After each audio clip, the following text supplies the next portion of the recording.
As individuals with big goals, I think often we underestimate the amount of courage that it actually takes to go out into the world and not only say yes to these big goals that have come to us, but also to take the steps forward to bring those big goals to life. There are a lot of people who have ideas come to them that they don't even touch them because they're so scared or they don't have the courage to say yes to taking those big steps in their life. For someone like me, and probably like yourself listening to this, we're so accustomed to saying yes to the next big goal and the next big goal and the next big goal that we don't even think or break down the courage necessary to wake up every day and be us. In this episode, I'm bringing you 3 really incredible women that to me define everything that it means to be courageous. These are women that are doing amazing things in their businesses all the time, and they don't even think twice about it. You'll hear in this episode how they all talk about the decisions they've made didn't seem courageous at the time. So I'm very excited for you to listen to today's episode where we break down our processes in what we do for ourselves to be able to say yes, the boundaries we have to put in place, the thought processes that we go through, and how we set ourselves up for success, both on an inside level and also through the people that we engage with and interact with that are in our lives outside of us as well. Today's episode is all about courage, and I'm just so excited for you to be a fly on the wall as the 4 of us have a really incredible discussion. Please enjoy the episode ahead, and thank you for joining us on Big Goal Energy. I can tell you've got big goal energy. Are you ready to turn your wildest dreams into your everyday reality? You are in the right place. Welcome to Big Goal Energy, the podcast that helps you turn your audacious and delusional dreams into your everyday life. We know that you don't settle for the ordinary, that you have dreams which others may deem unrealistic. But here, we help you defy reality and bring those dreams to life. Each episode of Big Goal Energy empowers you with knowledge, inspiration, and mentorship to conquer your most unrealistic goals. From transparent roundtable conversations to short-form episodes, you'll hear the experiences of women who have defied reality, as well as learn practical tips and strategies to fuel your journey. Join us by subscribing to Big Goal Energy, and together we'll turn your audacious dreams into remarkable achievements. Hello, everyone. Welcome back to Big Goal Energy. I am just so thrilled for today's episode. These are 3 women that I look up to a lot. They have done a lot in their worlds. They have taken a lot of courageous steps and done a lot of really big things. And I feel very honored to bring their stories to each of your ears this morning or afternoon, whenever you're listening. I'm going to start off by each of our guests today going around. Would love for you to introduce yourself briefly, maybe a little bit of what you do. And then let's start out with each of you sharing a really courageous thing that you've done in your life. It can be recent or not recent. And maybe a little bit of also why you're proud of that courageous step or why you define it as courageous. Melanie, do you want to kick us off? I had a feeling I was going to be called upon. Yes, I would love to. Thank you. Hi, everybody. I'm Melanie Herschorn. I currently reside in Phoenix, Arizona, where it's really hot most of the year. I am an independent publisher and book marketer. I love to help attorneys, wealth advisors, and business owners publish and market books that market their business. I didn't get into that in a linear way at all. I've been a publicist and a journalist, worked on the radio and TV and newspaper. Then I designed and manufactured breastfeeding clothing before doing this, but I've been doing this for a while now. The most courageous thing that I have done, I believe, in my life, it's interesting because it didn't feel courageous at the time. It felt just like a natural thing, was when I graduated college and I packed up everything. It was 2 suitcases and I moved from Toronto, Canada to Los Angeles. I moved in with a boyfriend's parents for 3 months and got myself an apartment. And even when the boyfriend dumped me, stuck around and made my life in the US. And I think that was, naive and courageous. And I have lived in this country longer now than I lived in Canada. Well, I feel like Shanelle needs to go next because Shanelle is also from Toronto, yes? Well, I was going to say, I didn't know that we had a fellow Canadian in this group, so I'm already so much more excited to chat. And actually, I feel like we have a lot of parallels in our story, which is so funny. I am a television news correspondent with CBS and new to the US, just moved to New York City just over a year and a half ago. When I was thinking about what the most courageous thing I've done would be, I think it's also moving away when I was really young. I was living in Toronto, graduated from university, and the path to working in television news is such that you sort of have to move to smaller cities, work your way up to larger markets. I knew that I wanted to be a reporter, and I knew that that would probably involve leaving Toronto to come back to Toronto hopefully one day.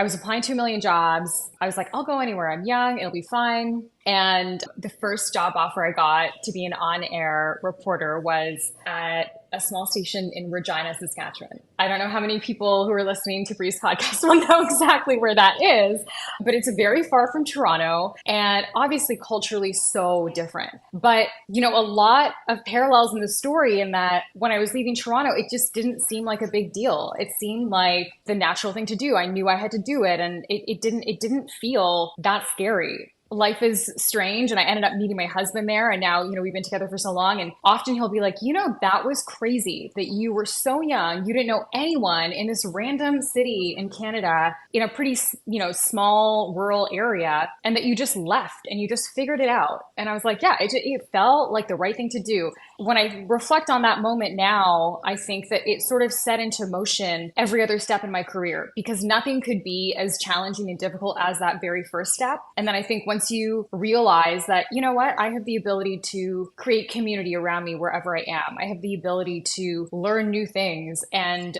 try different experiences and live in a place culturally that's maybe really different than what I've been accustomed to my whole life. You address all those challenges head on because you have to. And I think we just tend to have a lot more resilience when we're younger because we don't think too much about things, that all those things seem to make sense. And now I think, wow, that was wild.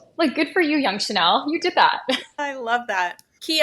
Hello, everyone. My name is Kea Meyers Duggan. I am a professional coach, podcast host, speaker, facilitator, and I also work in learning and development. My story is not about moving from my homeland, moving far away, but where I can resonate is that I think at the time of my courageous move, which I'll talk about in a minute, I too didn't think of it as being courageous. It just was something that I felt like, okay, I have to do this. I think the first really big courageous thing that I did was starting my own business. And that was back in 2004. This was pre-Instagram. This was where everyone's an entrepreneur, right? It wasn't the thing to do. It wasn't expected. It was really seen as something scary and risky because it defied expectations. It defied the story of what you thought that you should be doing. Even within myself, I remember the idea came up over beers with my dad, and Bree, you know this story, where I was talking to him. I have a background in marketing, and that was my first career. I was so over the day-to-day grind of working in marketing and servicing clients in that way. I was figuratively crying in my beer, and my dad said, maybe it's time for you to start your own business because you've never liked anyone telling you what to do. Like I said, this was pre-Instagram and Facebook, where I was like, wait, that's a thing? People can do that? Like, you're not supposed to work in this job and this career until you retire? Because that was the story that I was told. That was a story of what I thought I was supposed to do. You go to college, you get your degree, and you work in that job until you retire, and then you ride off into the sunset. And here I was doing something so dramatically different from that story. But again, at the time, yes, it was scary, but it just felt like something that I just had to do because I was so unhappy and felt so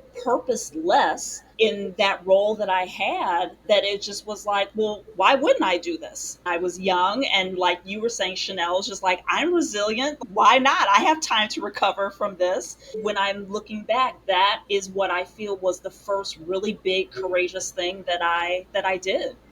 Each one of your stories has a little piece where I'm like, oh yeah, that was part of my journey, and that was part of my journey, and that was part of my journey. I'll share, I think one of the most courageous things I ever did, I also didn't think it was courageous at the time, which I want to dive into this next, because that was something very consistent with all four of us. Is when I was 14, I decided I wanted to change my last name. I'd never really felt at home with my dad's family. They were very like, children are seen and not heard. Whereas like my other grandparents were like, we'll take care of you and like all these things. And so I legally changed my name at the age of 14.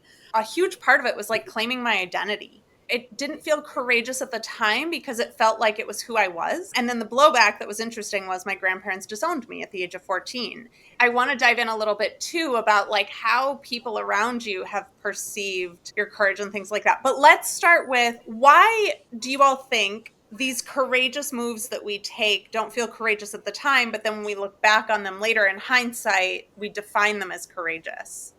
Not Bree just stumping all of us with this question. Sorry. I'll just chime in because this is what I heard from, and even with you sharing your story, Bree, I think the reason why it didn't feel courageous in the moment is because it felt necessary. Maybe necessity and courage don't necessarily live on the same block. At least it doesn't feel like it. That's what I'm hearing, is it didn't feel courageous because it was, this is something that I have to do. Like this is my moment. This is my moment. This feeling is coming up. This need is coming up for me, and I need to do something about it. Similar to the way that you don't realize you're being resilient, but when you take a step back and after you could take a breath, it's like, oh wow, okay. Whew, I made it. I'm still here. So I wonder if that resonates with anyone, if it's more of like, if the necessity is stronger and more important than the feeling of courage. I don't think for me it was necessity as much as it was, this is it. There is no other option. I've definitely felt that before too. Almost like opportunity, not necessity, opportunity, right? Yeah. Yeah, I think about, for me, it wasn't necessarily the idea of it being a necessary next step. It felt, I think that when I was younger, leaning into intuition to me felt so much more obvious when I was younger because there was so much less at stake. Moving lives. I mean, I had a boyfriend at the time, but it wasn't, I wasn't married. I didn't have children. I was so young that my parents were like, yeah, go have fun, move away, do this journalism thing for a little while and then come back and be a lawyer after, It felt so like being spontaneous and leaning into what you think is the thing that feels natural and purposeful to you feels so much easier when you're younger. When you're older, or as you get older, I tend to think about things more and more. And actually, it's taken like a ton of work now in my 30s to be able to think, okay, what is it actually that my gut is telling me to do? And let me try a little harder to lean into that. That feels like something that I've really had to work on recently. So I want to touch on this a little bit more, this idea that, is it just that our rational brain takes over more? Is it that we have more at stake? Is it that it doesn't make sense compared to like what we've been raised of like, just pick one thing and stick with it your whole life? Similarly, growing up in the Midwest, Kea, it was, you go to college, that's where you meet your husband, then you get your job and you just wash, rinse, repeat, right? For the rest of your life. And that is definitely not my journey or any of our journeys. I know we've all bounced through a few different iterations of how we're expressing ourselves in the world. So what is it that starts cutting us off from being able to take these big steps? And then now I feel like when I do take big steps, I'm like, oh, this is courageous. Like, oh shit, I really need to evaluate. Am I taking this courageous step? Where when I was 20, I just fucking moved to Italy without knowing anyone and knowing the language and just like went, right? I have an immediate thought to that, and it is society's expectations of women at a certain age. When I was 19, I could move away because no one really expected anything from me. Now, when I'm in my 30s, I think, oh, I'm supposed to be married. I'm supposed to have children. I'm supposed to buy a house. I think we're conditioned to believe we're supposed to be in a certain place at a certain time. And when you change the algorithm for whatever you want your life to look like, I think it can be hard decisions to make for yourself. And it can be hard for those around you to accept that sometimes. I find that the older I get, the more I care what people think. I come from a family of doctors. I even married one. I'm sure that's no accident. And I'm not a doctor. I'm reminded that I'm not a doctor. And it hurts. I think, Shanelle, you mentioned about being a lawyer after being a journalist. My family said, well, if you're going to be something, at least be a journalist because that's a professional. And I wish I heard that when I was younger. And I mean, online entrepreneur, are you kidding? What even is that? I struggle with that. And it was about a year and a half ago that I really had a breakdown and a breakthrough. I realized that all these stories that I'd been telling myself weren't my stories. I do think that that's because of my age, because yeah, I'm technically middle-aged or We're mature. oh, We're mature aged women. yeah, exactly. So now that we're mature age women, it's like, what have I done up until this point? Is this all there is? Or do I want more? And then it's struggling with, well, what do people expect of me? I have a spouse, I have 2 children, but at the same time, I want to do stuff that I want to do. And I think that all that stuff was swirling around in my head to the point where I just cried a lot for a week and then figured it out and realized that it's okay that I'm not a doctor because I really love what I do. Yeah, there's something to, so absolutely. I mean, Chanel, I completely co sign on the expectations, right? Like the expectations and the programming and the conditioning that we have. But also what you were saying, Melanie, about is this it? This can't be it. This can't be the way that it ends. Part of that conditioning and the expectations of others and not wanting to disappoint people is this feeling of, and again, this goes back to the stories from our parents or grandparents or elders in our lives of no one cared if you were having a good time or if you enjoyed what you did. It's just like, this is what you had to do. And I feel like even as we're doing the things that we're called to do, that we're passionate about, there's something about that that feels a little sinister or a little like I'm having fun while I'm doing these things. And it, in some circles that you may run in, there might be judgment of, oh, well, when you get a real job or when you do what the rest of us adults are doing, there's like that feeling of like the other shoe gonna drop. I wonder if that's part of it too. This is an element I also really want to talk about is like, how do you navigate the other people that are part of your life in making courageous decisions? It's been a really interesting journey for me. I think, I had to sit down and have some talks with my parents. And finally, like my stepdad used to say to me all the time, and I love him so much. I always like to preface this, like he was not saying this to harm me in any way. He was saying it because this is the paradigm through which he lives. And he would be like, you could get a really good $70,000 a year job. Like you should probably just like quit your business and get a good job. And I finally had to sit down and have the courage to say to them, do you not remember how unhappy I was when I had a day job? How literally all I did outside of going to work in that phase in my life was sleep. That was it. I was so fucking miserable and I had to have the courage to stand up and say something about that. And then now I'm facing a different thing of now having a partner, soon to be husband, actually by the time this launches, like close-ish to being a husband, having to have courageous conversations with him because before it's always been like, well, I can do whatever the fuck I want. I can move to Italy. I can start a business. I can close a business. I can do whatever I want and I don't have to worry about anyone else. And now I'm having to have the courage to like look at my actions in reflection to a person that I'm now also in partnership with. How do other people affect your courageous decisions and willingness to show up and do big things in the world? Kea. I'll jump in on this one if we're marinating on this. I come from an immigrant family. I myself am an immigrant. So my parents had jobs that they had to do to make money. My parents did not have the luxury of thinking, what in this world do I want to do that's going to fulfill my purpose and explore my passion and also make money? Like they just, they didn't have the opportunities that I had growing up in North America. I can acknowledge that and also say in the same breath that their view of success was super limited to what they knew. And that was like lawyer, doctor, engineer. There weren't a lot of options, but that's what success looked like for them.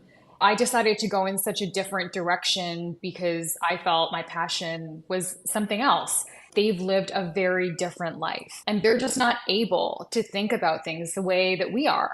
I had to just sit down with myself and say, am I okay continuing down this path, even if I never get to that point, which I've always dreamed of? And then I thought deeply about it and I thought, yeah, this is what I meant to do. This is my purpose on earth. This is my contribution to society. This is my public service. This is the role that I'm playing in my organization, in the world, whatever it is, right, in your community. And I'm proud of that. I had to get to that place on my own. It took a really long time to just say, I'm okay and comfortable. And I think you have to just come to a comfortable place on your own about that, which is really difficult and kind of painful, I think. And on the flip side of that, so you're coming from the generation before, and the guilt that you're feeling and the acknowledging that they're not going to really see things the way you see things. And then I have my younger generation, my kids. My dream is to fly around the world and speak on stages. I could do that between 9 a.m. and 3 p.m. Monday through Friday, but that's about it. On that side, my desires are hindered for now. Thankfully, we have Zoom, but it's just not the same thing. That's something that holds me back. I'm coming to it strictly from the partner lens, which Bree, this is where you were coming to it from. I don't have kids. And at this point, my family is mostly bought in. Thinking about my husband, it is that hesitation of like, oh, okay, well, I can't just do that because, oh, wait, I'm the breadwinner, or oh, we have these things that we're trying to navigate right now. And while it doesn't completely restrict me, I find that I don't feel as free to get up and go do the courageous thing all the way because of that other person. I might do it 25%, or I find a way to do it 25%, or, I set a milestone for myself and for us as a household. I can't, without there being major conflict, jump up and say, you know what, I'm just going to go and move here and going to do this, and you're going to come, because he's got a job. He's got an identity that he's trying to navigate and fulfill for him too. That added complexity can certainly be more of a barrier than not. Interesting.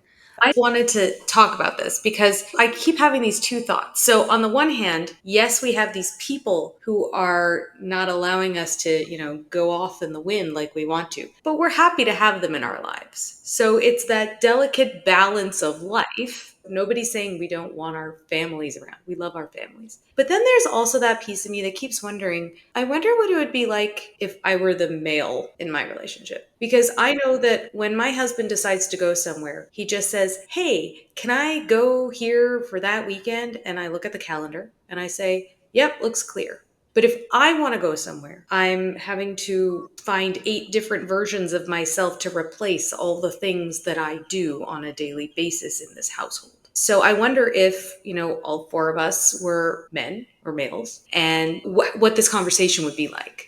I have very strong thoughts. I think you're absolutely right. There is a difference in what all the consideration factors are when men are in the picture, or if this was a male focused conversation versus a female. Not that they wouldn't check in, because obviously, Melanie, your husband could have said, I'm going here, see ya. I would absolutely agree that I don't think they go through the multi-level deep thinking of what are all the things I need to have in place in order for me to make this thing, whatever the thing is, possible. I think you're dead on there. I tend to take a lot more risks than Jordan takes. I don't know if it's just being an entrepreneur or whatever. He's a corporate person, whatever. I tend to have to think a little bit more about my actions. Launching Success Becomes Me last year was absolutely something where I was like, oh shit, I'm not single anymore. I can't just decide to sign a $20,000 convention center contract, because all of a sudden it's not just my life that's being affected, it's also his. And so I don't know if it's because I bite off bigger chunks, I take bigger risks. I tend to now have to have more considerations, whereas before when I was single, I was like, it's just me. I don't fucking care. I'll figure it out. Like, whatever. Now, household things I get. We're going out of town this weekend. I found the cat sitter. Like, not gonna lie. Even though I am not the primary human, Jordan's the primary human. He should have to take care of this damn cat. It's not my cat. But, such is life.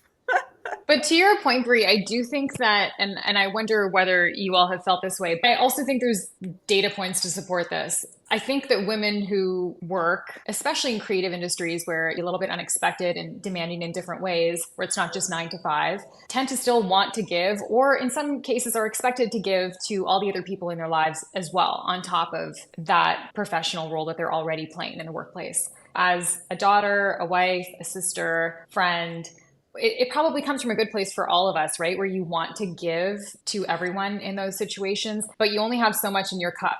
So yeah, I totally hear you, Brie, on that. It can be hard. Plus, you're a cat mom, so I mean, you got a lot going on.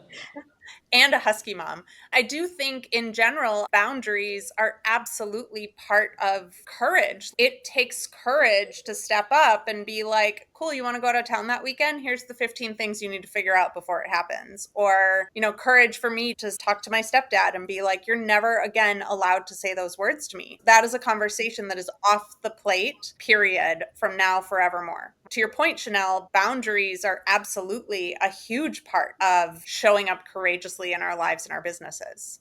The data point conversation, Chanel, I feel like there was just a report that came out about how the stress levels between men and women are exponentially more stressed than Yeah, I men saw the for TikTok. this, like, of all.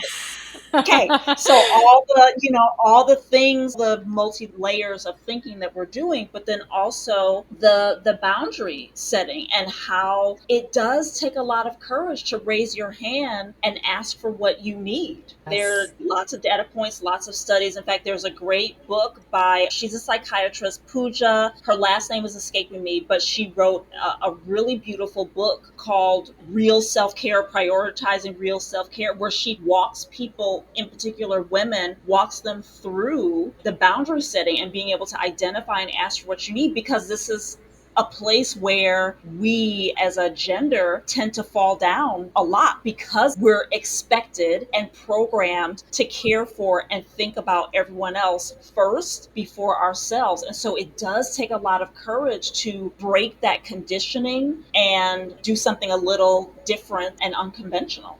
I never learned boundaries. I never learned them. My great grandmother, who I never met, was always put on this pedestal as she did everything for everybody, and she is the reason that we all love each other so much, and she just would do anything for you. So if you want to be a good woman, be like her. That's a lot to live up to, but also I don't think she had any boundaries. I agree, it's very courageous, and sometimes we're starting from scratch. What do you feel were some of your first courageous steps in figuring out boundaries? Well, with the help of my therapist, or life coach, not sure which one, maybe both, I was able to tell my husband that I needed help picking the children up from their multiple activities after a long day. And I was met with some pushback because, well, I'm a doctor and my life is very difficult. So, meaning not me, obviously. I had to kind of explain, well, I can't do it all. As much as I'd like to, because I'm a very capable human, I also deserve help. And that was tough. How did it feel on the other side of doing that thing and standing up for yourself to the pushback? It felt not great at first, but the results have been wonderful because last week I said, oh, guess what? Both our kids have activities at the exact same time on Wednesday nights starting in September. So you're going to have to pick up one of them because I can't be in two places at once. And the response was, okay, sure, no problem. For anyone wondering, the book Kea referenced earlier is called Real Self-Care. Crystals, cleanses, and bubble baths not included. I really like that. Yes, that's it. That's the book. Pardon this quick interruption. One of the biggest challenges ambitious entrepreneurs face is closing the gap between where they are and their big, big goal. I've created a resource for you that will help you navigate the journey more easily. Defy Reality, the female entrepreneur's guide to achieving her audaciously ambitious goals, will guide you through a process to 110% claim the inevitability of your big delusional goal, banish your doubts, and identify the exact steps you need to take to defy reality. Visit brieseely.com/free to get immediate access to this tool that will help you stop wasting your time so you can start defying reality. And now, back to your episode.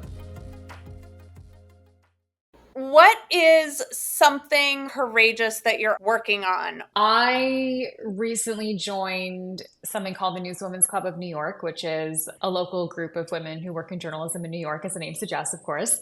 This was kind of a scary thing because I've never been on a board. I did not know what that meant, first of all. Second of all, I think like meeting new people can sometimes be scary, and then leading people or being in a position of leadership can sometimes be a little scary. I've never done that before. But my intention going into this was to have other women to lean on like this, like to have more conversations like this when you need them. And I think especially when you're meeting and mingling with people in your industry and you have so many shared experiences, it can be really empowering. One of my biggest challenges in moving here was not knowing anyone. Stepping into a new city, new country, new organization, new workplace, a new community can be really testy in so many ways. So this was kind of a scary thing to do. It's been a few months and I'm finding out how rewarding it can be to try something new and scary as you get a little older.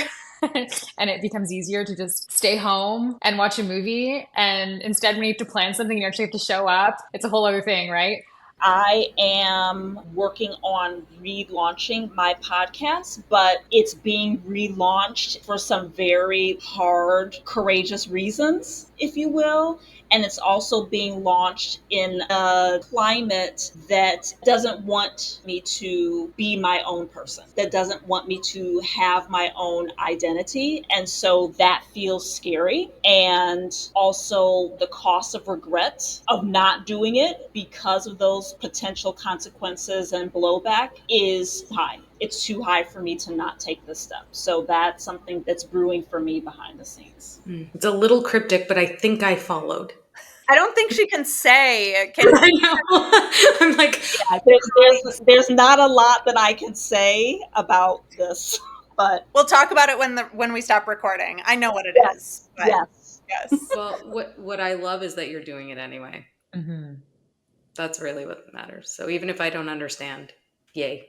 What I'm in the process of doing is, I think it's pretty courageous only because I kind of decided it before it actually happened.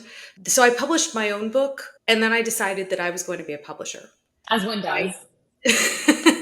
And I mean, I've been doing book marketing for so many years, but I was seeing all the predatory behavior and I fell prey to it myself, even though I knew what was going on.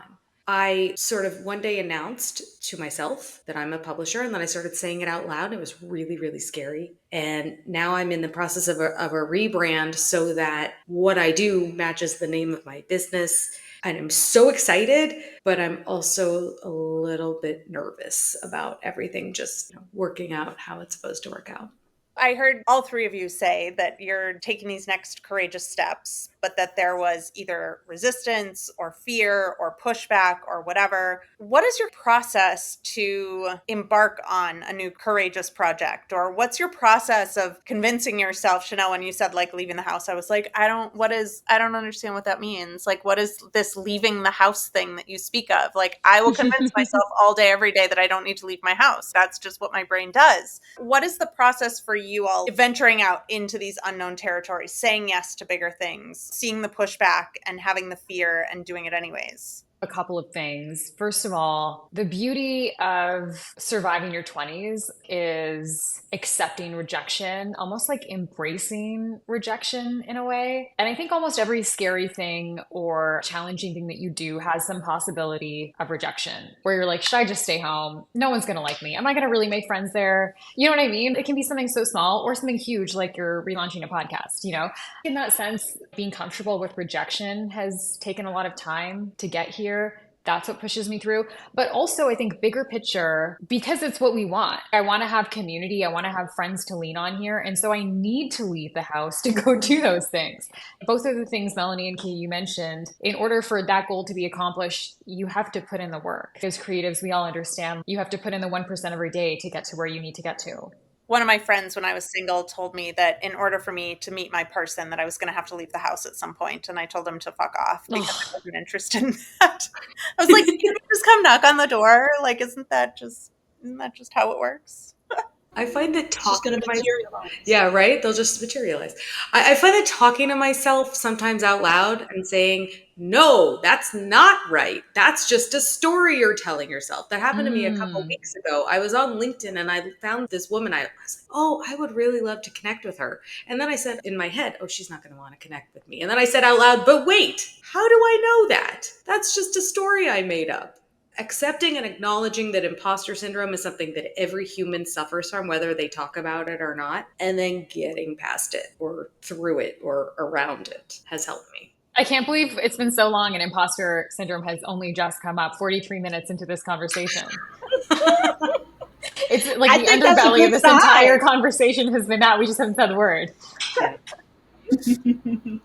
Where I focus is talking to people outside of me and getting that external, not seeking external validation or co-signing, but having other voices enter the chat from people who I know believe in what I'm doing and are going to tell me what I need to hear, not necessarily what I want to hear, because that's an important distinction. So that's one piece of it.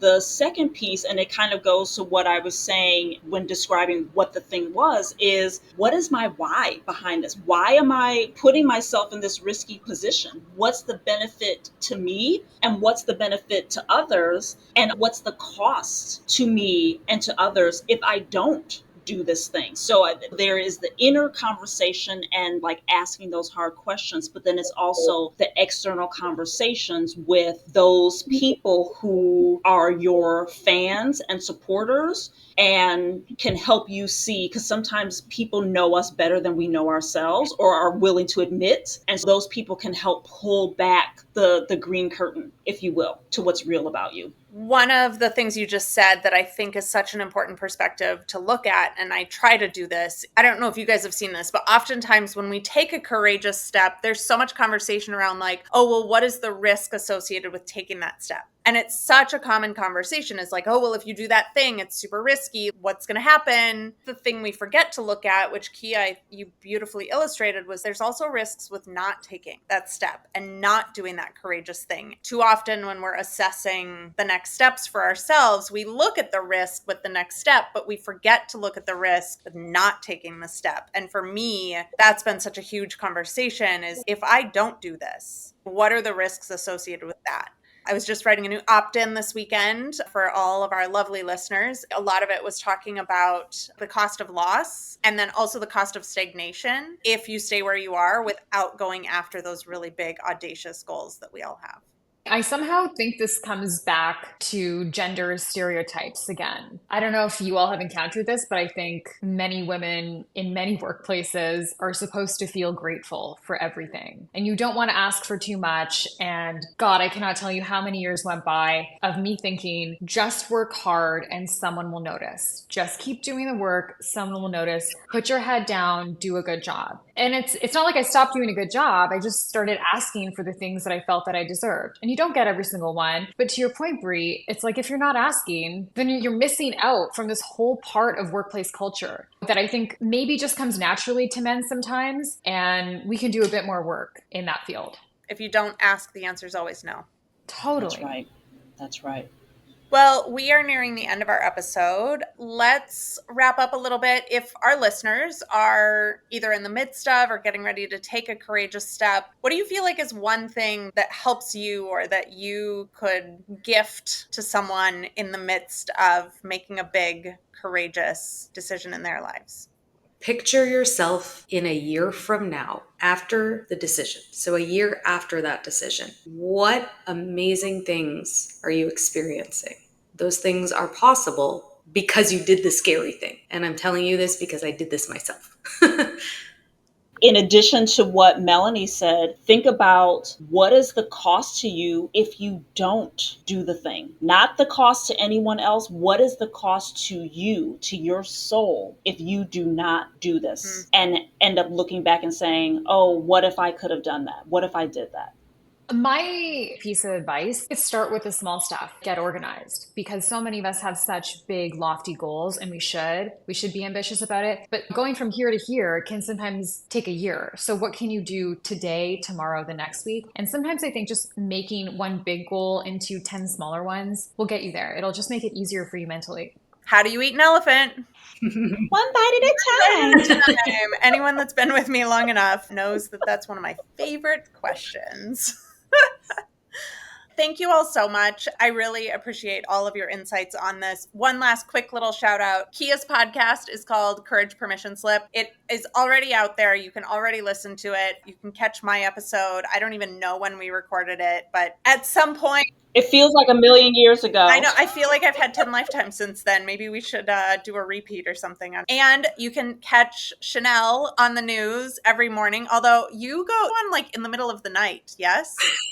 Yeah, it's so fun. I hate sleep. I love it. I wake up in the morning and I like see your stories and I was like, wow, she was on the news at 3 a.m. Yep, that's it.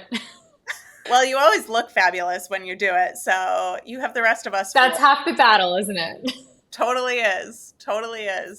Melanie, tell us the name of your books. My book that I would love for everybody to take a look at is called Make a Big Impact with Your Book. And I can announce the new name of my company, which is Big Impact Books. Yay.